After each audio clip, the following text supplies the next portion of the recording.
Just as a business item, anyone who's watching this recording that would like to provide public comment, you can do so by leaving a voicemail at 413-787-6234 or by emailing kchafee@springfieldcityhall.com. The first item on the agenda, we're just continuing. We haven't officially opened this public hearing yet, but we're waiting on comment from the state. I don't know, Ryan, if you want to speak to the Boston Road subdivision, or do you want to just move on to the Allen Street? Guys, a quick update on that. Hi, everyone. This is Ryan Nelson from R. Levesque Associates in Westfield. And I've been in talks with Tom over at Mass DEP about this project. They actually have started reviewing it, and I need to get them some more information. But we hope to have a decision hopefully by next meeting on this. Oh, great. So I believe, so we've got Fred, it looks like there. We can move on to the Allen Street subdivision, one of our continued items. Ryan, I'll Sure. Open up the floor. So to recap, this was Charlie Richards, his proposed subdivision on Allen Street. This had included a wetland/stream crossing with proposed development of a total of 17 lots. We have received a DEP 401 water quality certificate permit, which was associated with approximately 235 square feet of filled BVW as part of the crossing. And as part of that, there will be replication of 320 square feet. Overall, the project provides all the required stormwater. We have answered and provided a revised plan that addresses DPW comments, Springfield Water and Sewer comments, and Mass DEP has endorsed this design in terms of a wetland regulatory standpoint. Not sure if you guys still had any outstanding questions. There's a lot of components, so I can, I guess, answer your questions the best I can. If memory serves, we beyond the 401 water quality, we had I think we had most of our questions answered at our previous meeting, but now that this 401 has been issued, it was just recently issued. I think yesterday the email came through. Yep. So I have not prepared an order of conditions for this yet for a vote. I wanted to spend more time drafting it just because of the nature of this this development and the sort of interest from the neighborhood and stuff like that. So I guess we would request that the applicant allow for one more meeting for this order to be drafted. We're going to add in the most important parts are like the construction sequencing and reporting from the environmental consultant. So I need some time to draft that, but I suspect we could officially vote to issue the order of conditions at the next meeting, pending any outstanding concerns from the commission and from the public now that we have this document that's been issued by Mass DEP.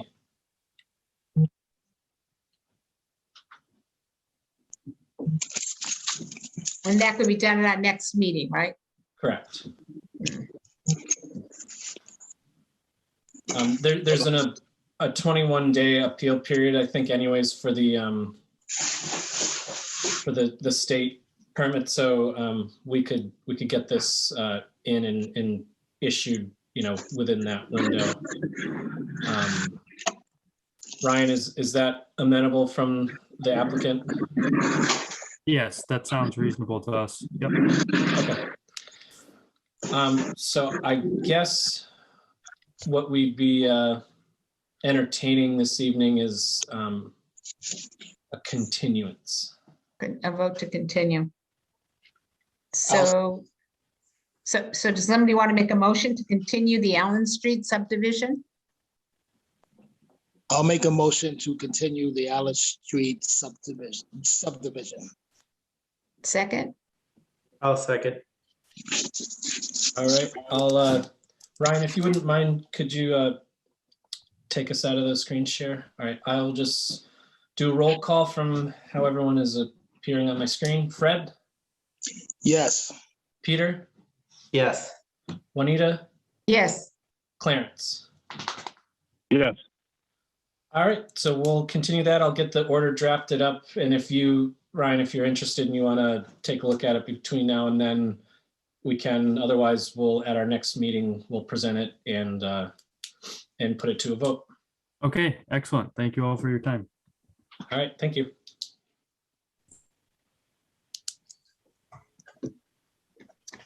And so next we have the South Branch Parkway stormwater infrastructure, and is Ryan here for that as well?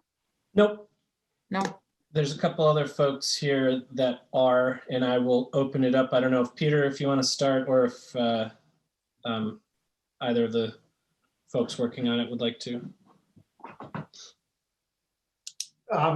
So we're here with the, this is the South Branch Parkway job that we have going. It has the culvert repair. We're looking at the hole in the top of the culvert, and we believe that we have presented the job that we need in order to get the repairs completed. I figured I'd share the screen in case you had any other questions. No, I think you've submitted the revised plans for our records. I think the only thing I just wanted to make sure got put officially into the record today were the responses to the DEP comments.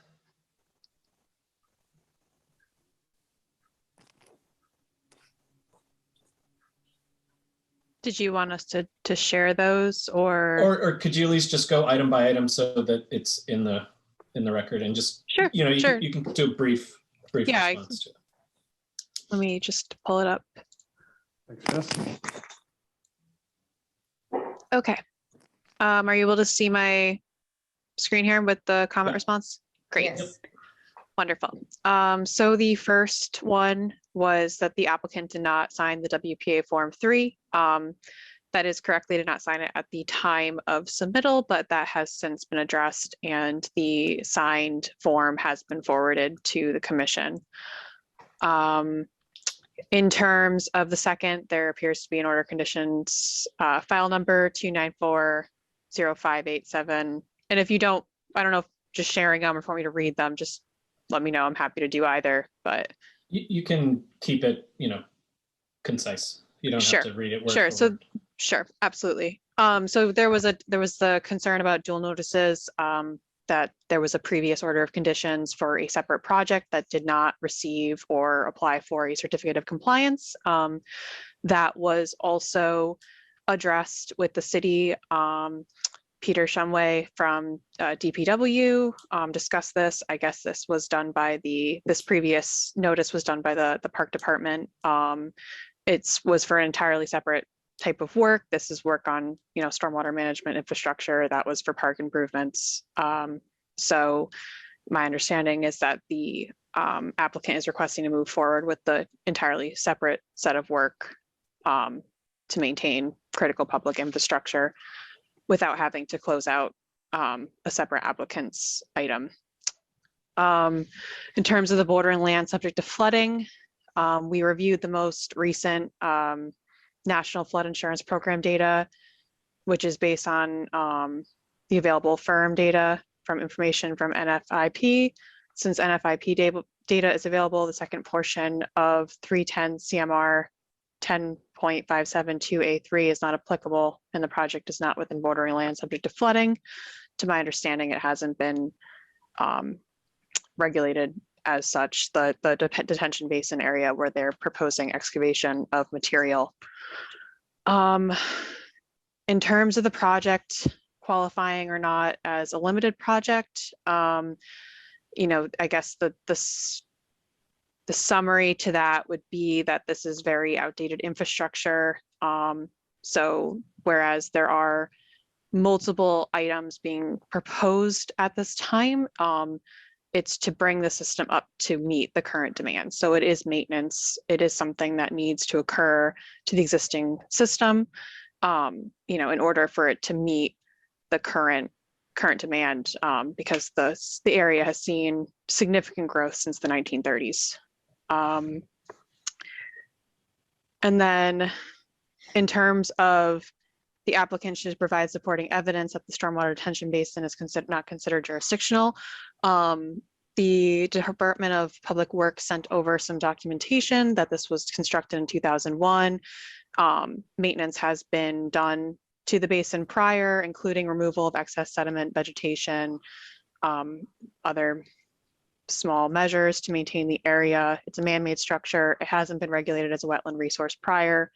So that should suffice to that question.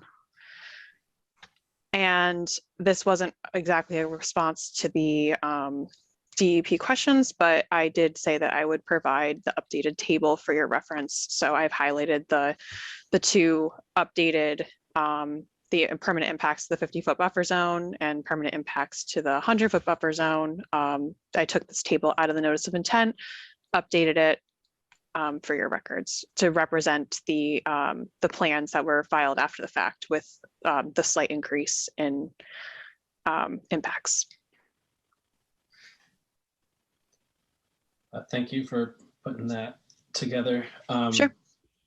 I think the one thing the commission needs to just think about, address, is that some of this work will occur within the 50-foot no disturb zone, but as proposed, the applicants are demonstrating an enhanced treatment of stormwater before it's entering the lake. So that would meet one of the requirements of enhancing one of the interests of the bylaw. So I believe that has been met. And the fact that all other DEP comments have been addressed. Are there any other questions or concerns from the commission that we haven't talked about? This actually seems better than what it was. It's much better. Well, if you've driven past the site, Yes. you know that this has been a problem for a long time. It's basically been failing. So to have increased retention and treatment of the water entering and not having a failing pipe is clearly an improvement to what's out there. So the first thing that would need to be done, if there are no further, and I received no comments or concerns about this from the public. I was contacted by one property abutter, but they just had questions about what was occurring, and at the end of it, they had nothing they wished to be entered into the record. So there would need to be, we would need to first close the hearing. So make a motion to close the hearing for South Branch Parkway. I'll second. We Sounds need like we the got a first. dual. I'll make a motion to close the public hearing for South Branch Parkway. And And a that was second? Clarence. Clarence was the second. I'll second it. Okay. All right. If you could please stop sharing the screen. All right. You guys have switched around. I will do roll call. Clarence? Yes. Juanita? Yes. Oh, wait. Sorry. I need to say this before we put it to a vote. I have drafted an order of conditions. It's our standard order of conditions. There would be one piece added that grants a variance to the 50-foot no disturb. And the other piece is that we would have during the active parts of the construction that we would have weekly reports from the wetland consultant, just pictures of erosion controls, that sort of thing. So just regular photo reports weekly during the active construction from, so that would be the order of conditions. And so I think as Chris says it, would there be a motion to issue the order as read? I'll make a motion to issue the order as read. All right, I'll second it. Clarence. All right, now I need to put it to vote. All right. Clarence, Yes. Juanita, Yes. Peter, Yes. Fred. Yes. All right, the motion passes. So I'll get this drafted up in shortly, and then I'll probably send it off to you, Peter, and Thank you very anyone much. else who wants it as well. Thank you. Thank you. And so All the, right.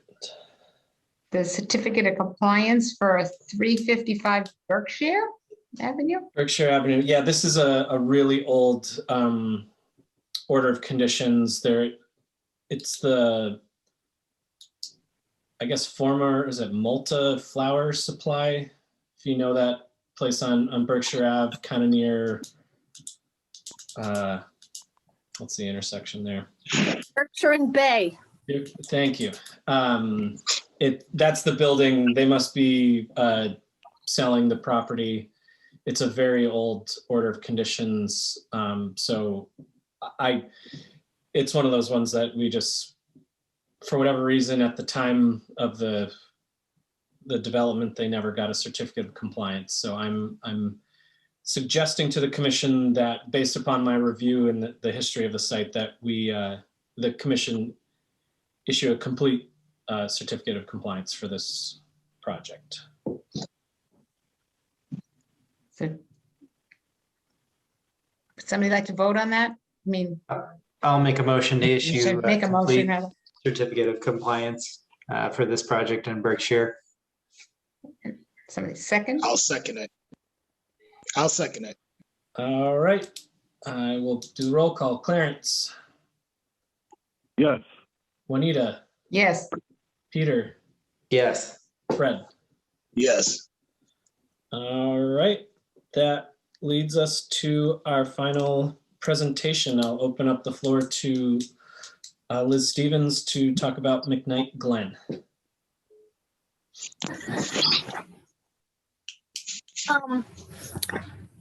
So I live in the McKnight neighborhood. I'm a member of the McKnight Neighborhood Council. And last summer, I received permission from the head of the Parks Department to begin some efforts to eradicate Japanese knotweed, which I came to realize had seriously invaded this small city park. It's been a city park since sometime in the late 19th century. And I was using volunteers first from the high school. And then I was using some volunteers from a church. But in the course of this, my main reason for coming before you is that I realized, it really hit me. I don't go to the McKnight Glen often because I don't have a dog to walk, but I realized that water had been this, I don't know if you might not be familiar with this little park, but it used to be a road that went under the railroad. There was a railroad trestle at the north end of the Glen.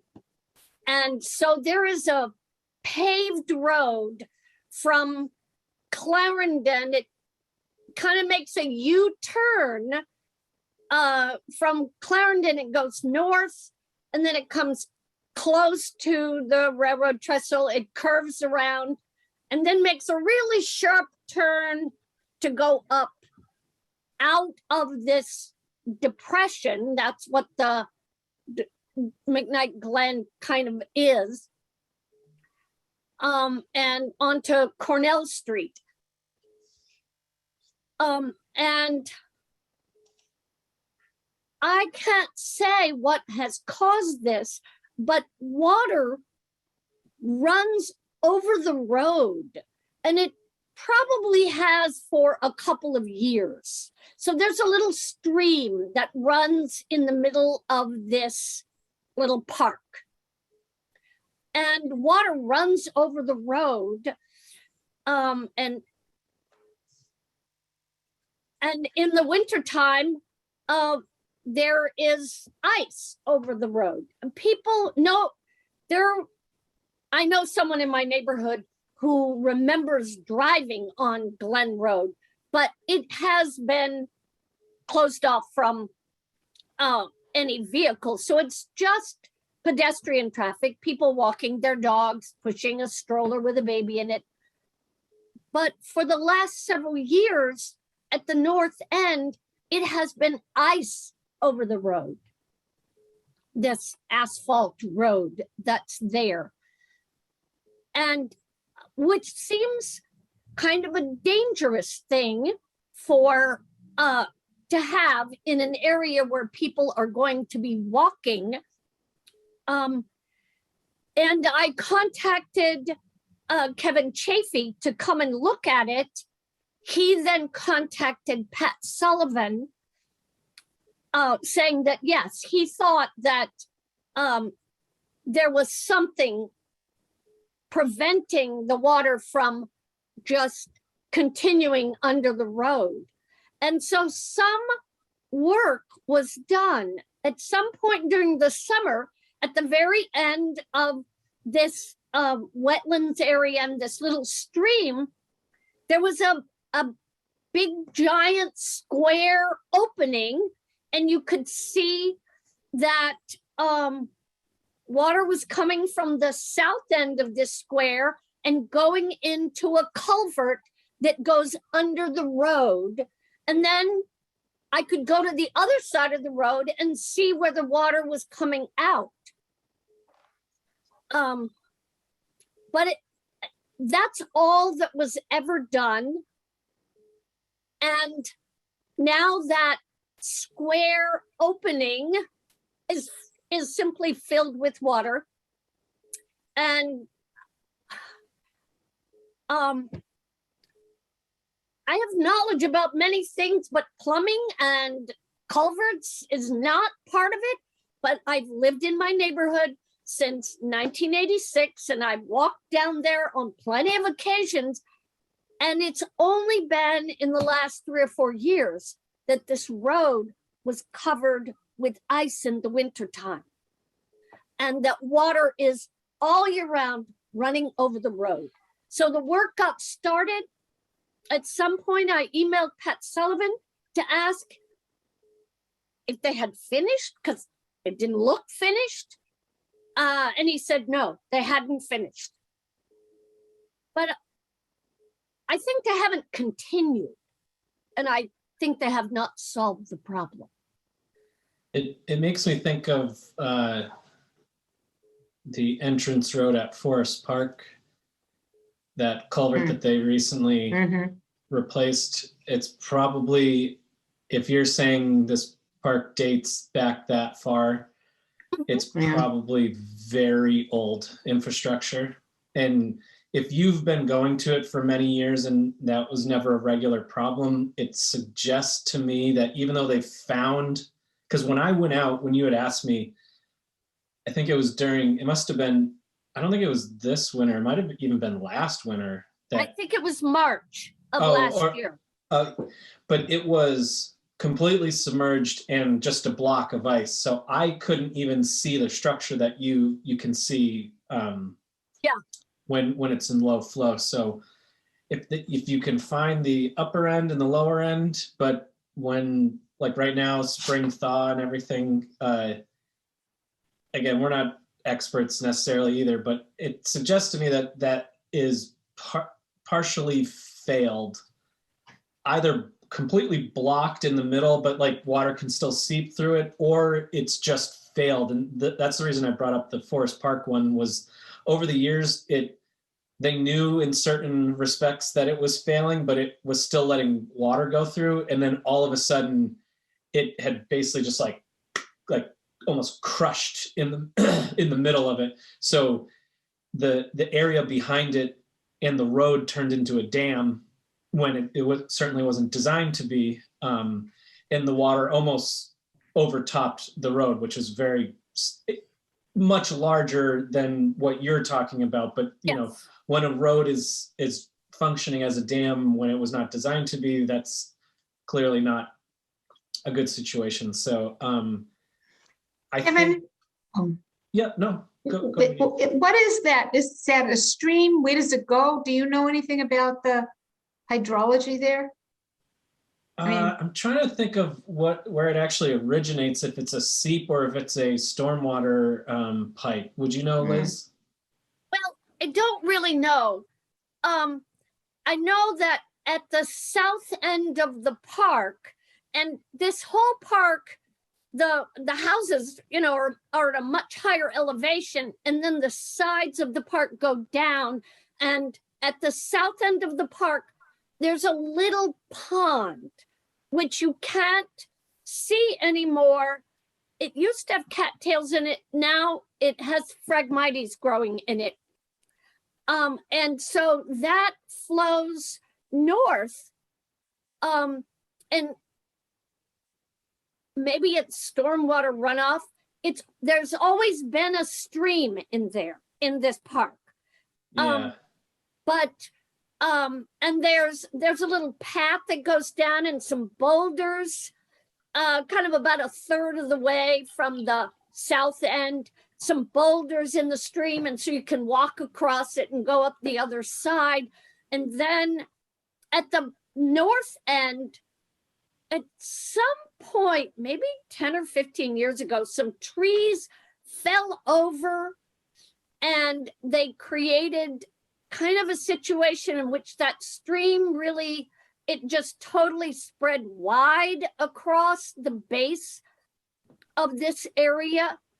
But really, it's only been the last 3 or 4 years that I can remember seeing the water running over the road. Now, I have a book from the Mason Square Library that is a history book of Springfield, and it describes the streams that are coming down. There's a stream that kind of rises up at just beyond the St. James Bridge. It's very marshy there, and then on the south side of what is an abandoned rail line, it forms an obvious stream that the author calls Garden Brook, and it comes down to the McKnight Glen and ultimately is incorporated into the sewer system. So you see the stream coming down on the south side of the abandoned rail line, and there's a little pond on the northwest side, and then there's no more sign of any stream. Yeah, I think we've seen some of that with the activity that has been going on with the rail trail. They sent out a wetland specialists to delineate everything back there. So that flows down like towards the train tracks, and then past the train, there is a, I think it might be the trestle that you're talking about, if memory serves. It kind of goes under, and then there's a huge wetland system. But there's also somewhere in it, I think there might remain a structure that you're talking about, that some water goes into the city's system, but the rest kind of just fans out into this like linear either stream or wetland. So I think it's just really about topography there. You know, there was probably a heck of a lot more capacity back in the day, but now everything is, you know, impervious. But it's the low point in this neighborhood. So whether it's groundwater or just surface flow, or I've never looked, I don't know if there's any actual pipes that outlet there, like from the street, but it just, you know, I was out there in a relatively low flow time, and it's just flowing. So it has, I think it's utilized currently, but also has the potential to be a really nice spot for the neighborhood. It's just about, you're not going to send people, the ideal thing is not send people down to a dead end at an iceberg and then about face and just walk back up the hill. You want a loop, right? That's kind of what you're advocating for? Well, I have seen the plans that have been the design for the proposed hiking biking trail on this abandoned rail line, and it shows the entrance to the park from Clarendon heading north, curving around, and then bypassing that railroad trestle, and I guess with a little bridge. I'm not sure how they're going to get across the stream that is there, Garden Brook, but heading up onto the path that will be created, and whether that's going to be a boardwalk or part of it's going to be asphalt or stone dust, I don't really know. I think it's going to be a mix of the two.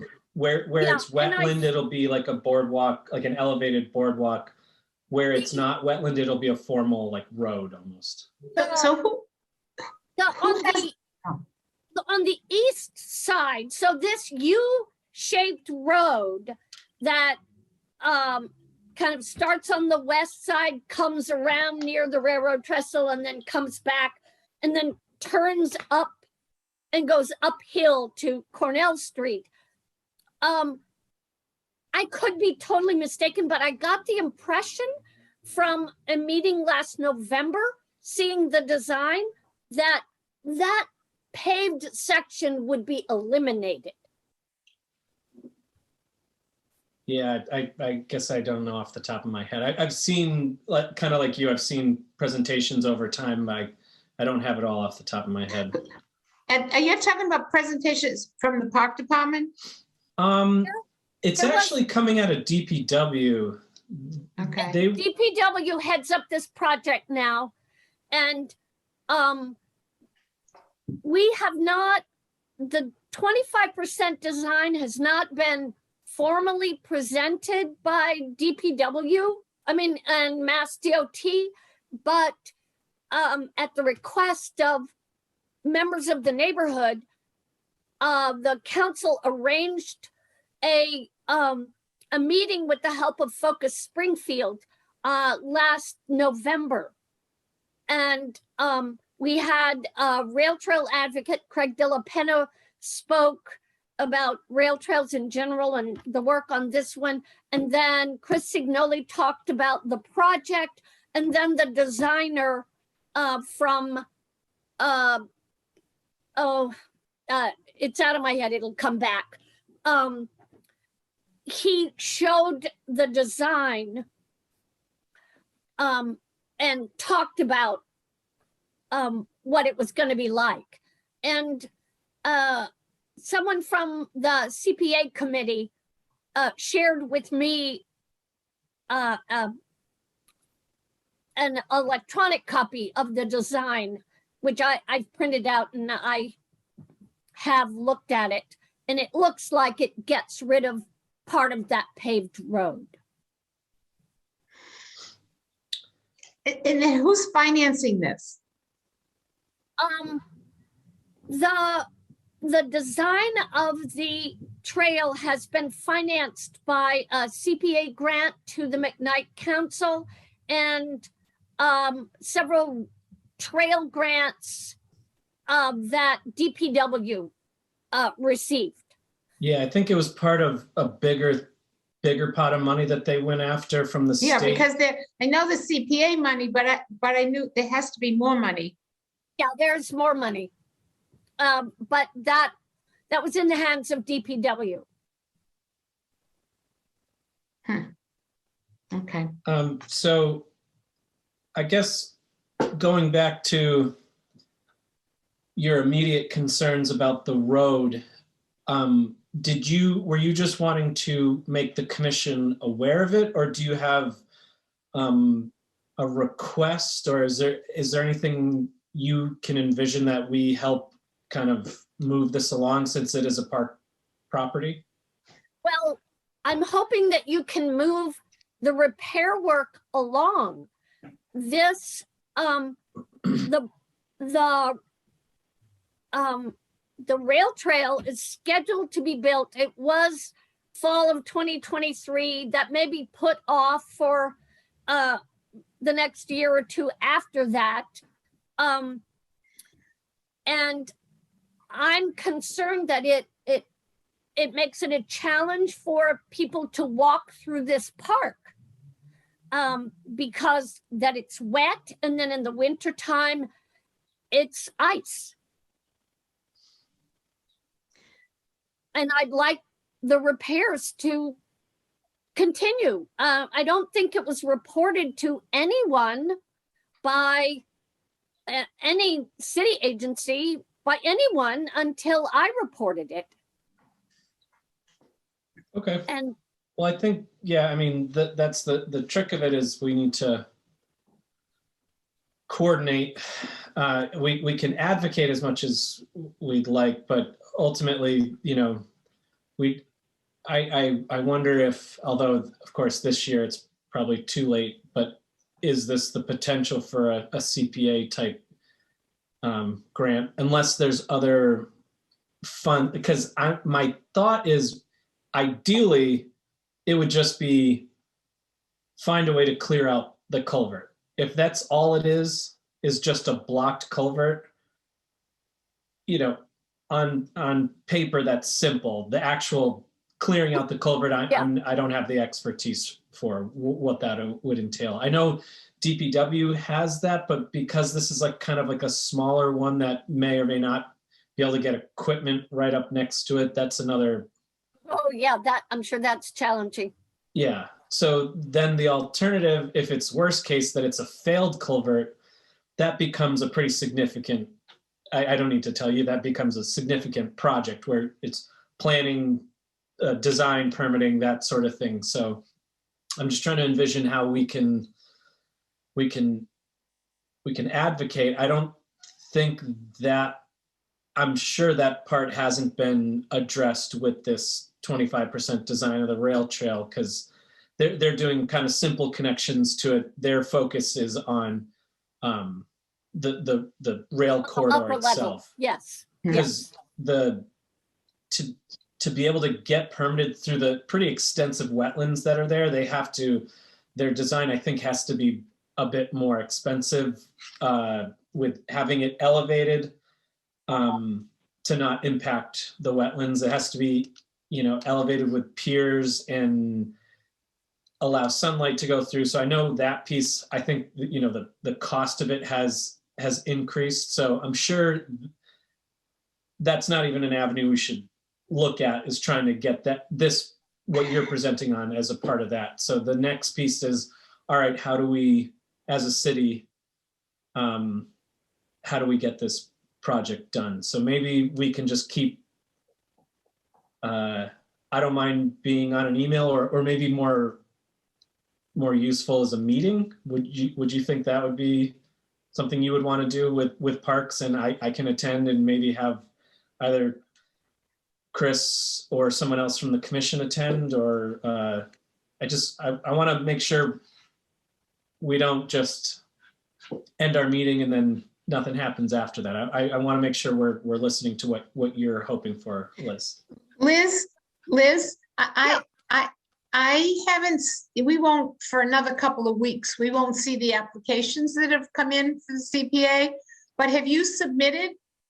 Has the Realtor, anybody submitted an application this year? The McKnight Council has submitted an application for from repairs in a different part of the neighborhood. And But not the Glen. No, I found myself thinking that perhaps this would be a project crying out for a CPA application, which I could submit for next year. And I would be more than happy to do that. I would like to mention that my other concern about the McKnight Glen is the invasive plants that are there. And I've seen invasive plants in other neighborhoods. Japanese knotweed is something that I am very familiar. I'm very well read about Japanese knotweed. And I had a project last summer to attempt to follow recommendations from the Connecticut Invasive Plant Work Group, using just cutting at particular times, because it being a wetland, you can't use herbicides. There was some unfortunate conflict with abutters to this park who complained to Pat Sullivan about what I was doing. I was very above board with Pat Sullivan. I sent him a copy of the recommendations that I was using from Connecticut. And he met with me at the park and approved what I was doing, said it was fine to do this knotweed project. And I asked his permission about removing Japanese barberry. And there were people who were abutters who objected to the removal of the barberry. And they complained to Pat Sullivan about something. I don't know what their complaint was, because Pat Sullivan never let me know what the complaint was. But they suggested that I was doing something wrong. And so I had to end the project early. I was supposed to cut 3 times in the growing season, and I was not able to complete that. And so the knotweed will continue to grow. Well, I will say, out of experience over being here for quite a while, the commission has always been in favor of, doing invasive management and stuff like that. So you'll never see an objection from us. So I think maybe part of it is, like so often, how can we communicate better about this? And maybe that is another thing we need to revisit this, because the problem's not going away. So I don't know. I'll commit to meeting and talking more about this, and maybe we can get some buy-in from the neighborhood. I don't exactly know how to overcome that piece, since you had permission to do what you were doing. So it sounds like a frustrating situation. Well, it is a frustrating situation, because it was not members of the neighborhood who told me I couldn't do this. It was Pat Sullivan who told me to stop. And I don't know how to get around that. Okay, well, maybe offline we can brainstorm some ideas of making this a more public project. I would be very grateful for that. Okay. And I just wanted to do a time check. I know you have another Yes, I have a council obligation this meeting. evening. Yes. So, I've said what I had to say. I'd be happy to come again. I'd be happy to meet with you. Just let me know what I can do. okay. Well, I appreciate Thank your you. interest. Thank you for sharing that. Thank you. Yes, Thank you for listening. Okay. All right. So thanks, Liz. So Okay. that just, I'll say oh, goodbye. all right. Bye. Bye-bye. Our last piece I just wanted to bring up to the commission is we're being prompted. It hasn't been very clear, but we're kind of being prompted to attempt to go back to normal meetings that need to involve the public more directly. One thing that was thrown around, I don't know anything about it, was Facebook Live being a method if you still wanted to meet remotely, but we could stream it live. I don't quite, I think the point of it was that the public can watch it, but not necessarily interact. Like, Right, whereas- we do that. The CPA meetings are run that way. oh, okay. So people who want to, it's on Facebook, and people who want to just sign up, and then they get a link, and they don't have to be on, but they can be listening. Okay. So if But you have a that's list of those people, you Okay. would know who they are. but if there's not like regular interaction, it kind of seems to me like you'd still need to hold, like you'd have to hold two meetings if people aren't like interacting and giving public comment in real time. Well, those you- people, what they do is unfortunately, they write it down. So we can't vote on anything. Oh, okay. Yeah. So at least the general direction I'm getting from my office right now is if the commission is comfortable that we could return to public meetings at Tapley Street, or if you still would request to meet remotely, that we would allow the public to go to a spot to watch the meeting and it'd be sort of moderated and be able to participate if they wanted to. So I guess what I don't understand, if the public wanted to come, suppose we have something out that, that the public would be invited to come, like in our own meetings, couldn't they just call the office, and they would be sent a link just the way we're sent a link? Because first of all, remember how many people have come to our public hearings. It's not, unless we have something big, which we haven't had in years. We haven't, but potential exists, I guess. But the potential exists. And if usually it's 3 or 4 people who show up at a public hearing, those people, they knew they were coming, they could contact the office and they would get a link. I wish I was given something concrete that I need to Yeah. do. So I have the message that came from the Yeah. law department, and then I have what my office is kind of instructing me to do. I feel like there's not an appetite for what you're. Yeah. What are the Describing. what are the other commissions doing? We're all kind of doing this thing right now. We're talking about to see what you guys are comfortable with.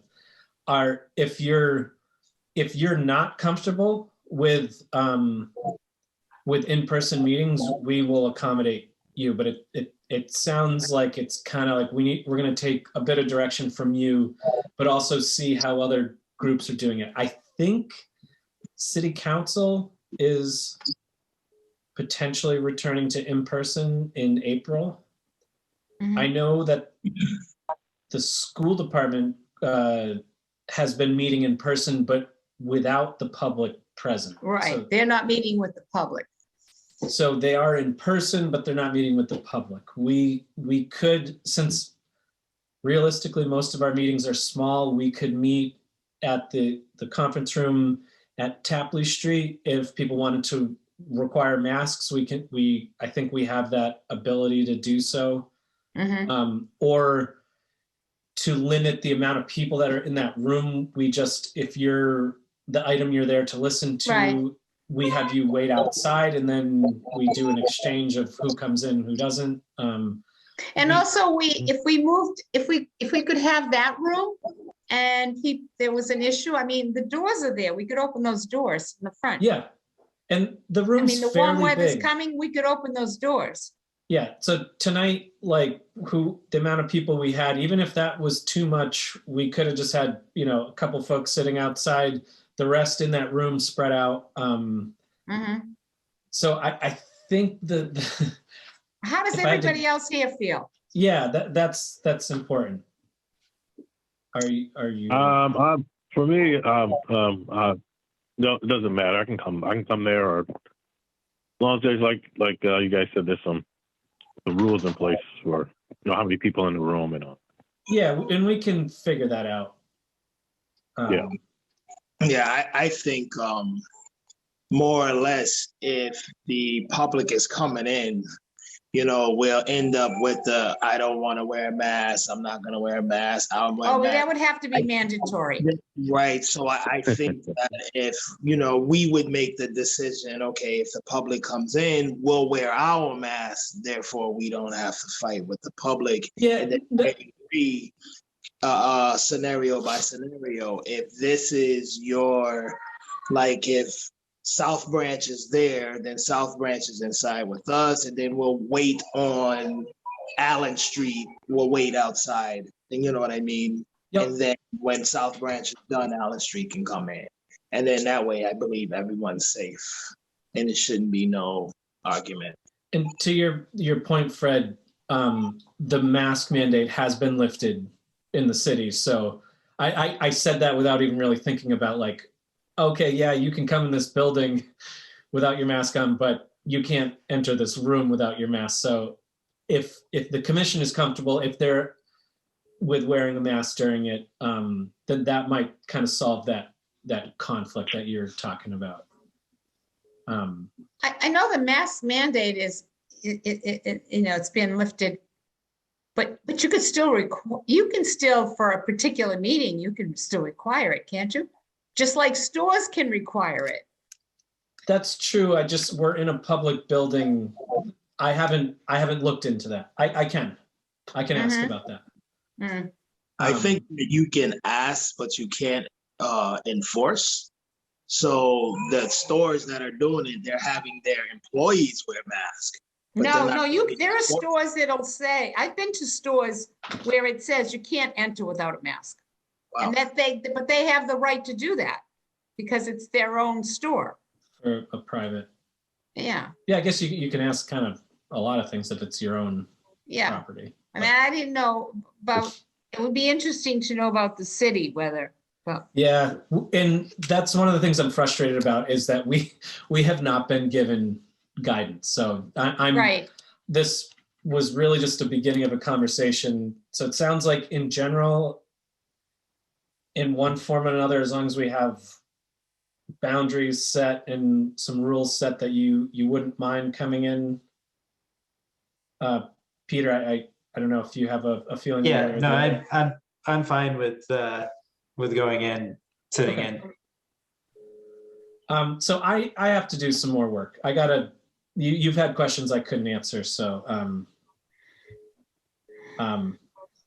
and I think if the fact that Chris has been going into school committee meetings in person, that he's probably in the same general feel. And maybe if he were here, he could offer some insight on what they've done so far, or what they're planning to do. So we're basically just trying to take the or have like city council take the lead. So maybe we'll just kind of monitor what they're doing. But this very vague thing came out that said, you got to Yeah. start allowing the public. You can't do these like meetings and then make it public and then have a second meeting, which I would love to eliminate these, double meeting requirements, but I want to do it safely and make sure everyone is Yeah. comfortable. So No, Yeah. right. They should be giving you the guidelines. exactly. Yeah, So- well, maybe they're just sending out feelers. All right, so that's where I'm at with that. I don't know if we don't need to like go any further into it. Okay, I'll bring this back to my office and we'll see Okay. what comes of it. Okay, thanks. and then the last one, the meeting that's the Oh, meeting that's what structure. it was, Sorry, yeah. sorry, never mind. That was my Never very mind. vague, Yeah. agenda item. So the Should we last have a- thing would be to close out the meeting. Yeah. Somebody want to make a motion to close the meeting? I'll make a motion to adjourn. I'll second I'll it. second. Fred beat you. I don't know what's on my phone. I'm delayed here. Okay, roll call. Clarence, Yes. Juanita, Yes. Peter, Yes. and Fred. Yes.